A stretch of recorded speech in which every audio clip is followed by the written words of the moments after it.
Hi everyone, this is Rachel Wise here again, CEO of educationandbehavior.com. Thank you for joining me for part 2 of how to motivate your students and get them to listen to you. I encourage you to watch part 1 of the series before part 2. Here we will review tips 12 through 20. Tip number 12, have a class routine that follows a similar schedule each day. This pertains more to preschool and elementary school, but can be done at any grade if needed. Routines are helpful for students who have trouble transitioning from one activity to another, or for students who have anxiety about what is coming up next.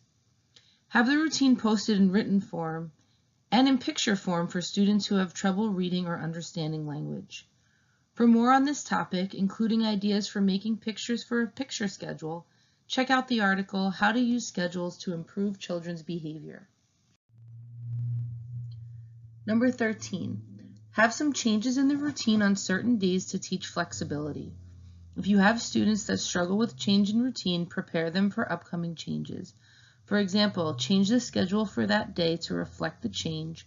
Remind the students when the change is coming. For example, after math, we are watching a science video today. And point to the schedule when you remind them of this change. Use pictures for students with trouble understanding language. Number 14, give students reminders that they will soon be transitioning from one activity to another. For example, in 5 minutes, we will turn off the computers and start a writing assignment for science. See the article, 3 Ways to Use Timers to Encourage Homework and Chore Completion, for using timers to facilitate transitions and using visual timers with children who have trouble understanding the concept of time.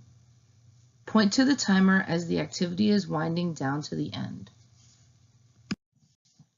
Tip number 15, give students jobs in the classroom. Examples of jobs include passing out papers, collecting papers, running errands to the office, being a monitor for a younger classroom, reading to students in a younger classroom, peer tutoring, or erasing the board. Rotate jobs. You may choose to give more responsibility to students who consistently follow the rules, complete their work, and treat others with respect.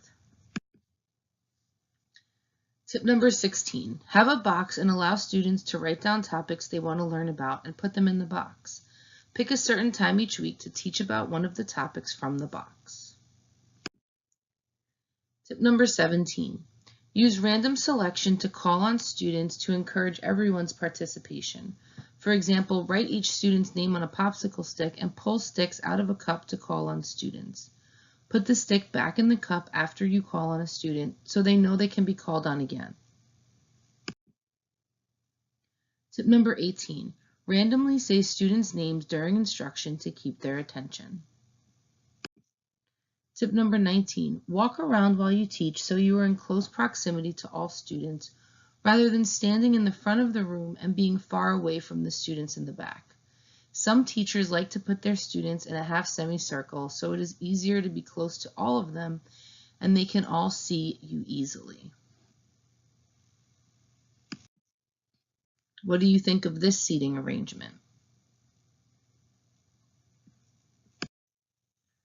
Tip number 20, randomly check students' comprehension. For example, call on someone to summarize what you said, have a student show an example on the board of something you just taught, or ask students to write a paragraph about what they just learned.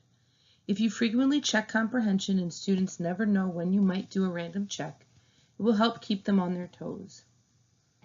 Thank you for joining me in part 2 of how to motivate your students and get them to listen to you. Up next is part 3, tips 21 through 30. I would love for you to comment below and let me know what you thought of this presentation. Again, this is Rachel Wise, CEO of educationandbehavior.com.